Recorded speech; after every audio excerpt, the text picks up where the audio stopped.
为农业部寿阳农业环境与作物高效用水科学观测实验站。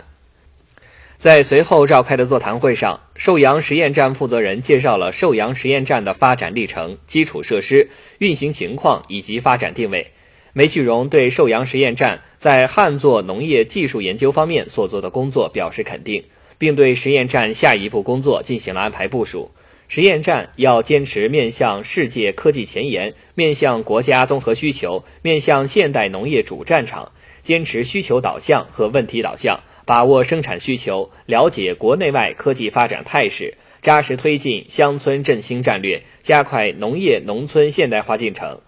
从事科研人员一定要做好环境监测、科学观测、实验分析数据的收集整理归纳，要坚持长期定位实验基地建设，要加强旱作农业核心关键技术的研发，把技术拓展到农村现代化。创新是发展的第一动力，要做好科技成果的就地转化和示范，把科技成果优先服务于寿阳县农业农村现代化。李二平在讲话中希望中国农科院、山西省农科院的领导和专家们能一如既往地关心支持寿阳农业的发展，在科技人才培养、技术推广运用等方面给予更多帮助。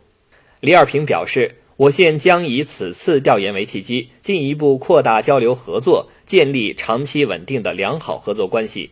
县委县政府将为寿阳实验站的建设发展提供一切便利，全力保障实验站各项科研工作顺利开展，共同推动旱作农业发展迈上新台阶。本台报道。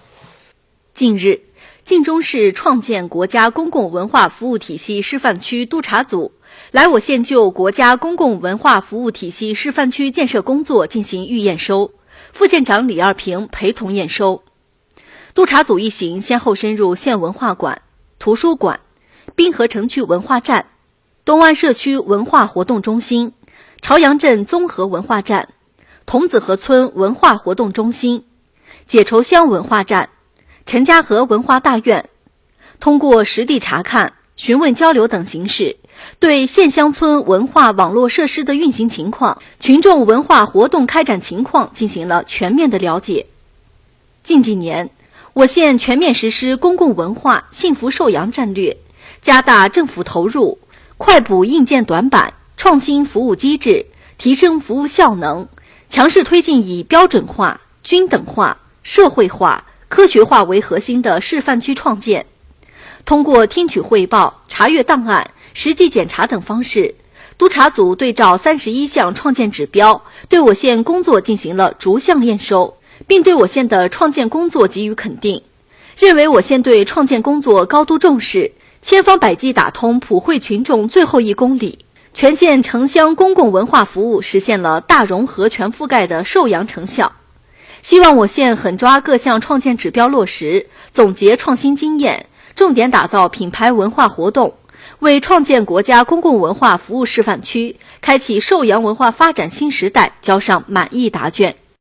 李二平表示，我县将以此次预验收为契机，进一步夯实公共文化服务基础，发挥文化在城市发展中的独特作用，提升公共文化改革创新工作的水平，认真总结好经验做法，全力加强问题整改，着力补齐工作短板，确保寿阳县公共文化服务体系建设取得更加丰硕的成果。本台报道。爆竹声声辞旧岁，红梅点点迎新春，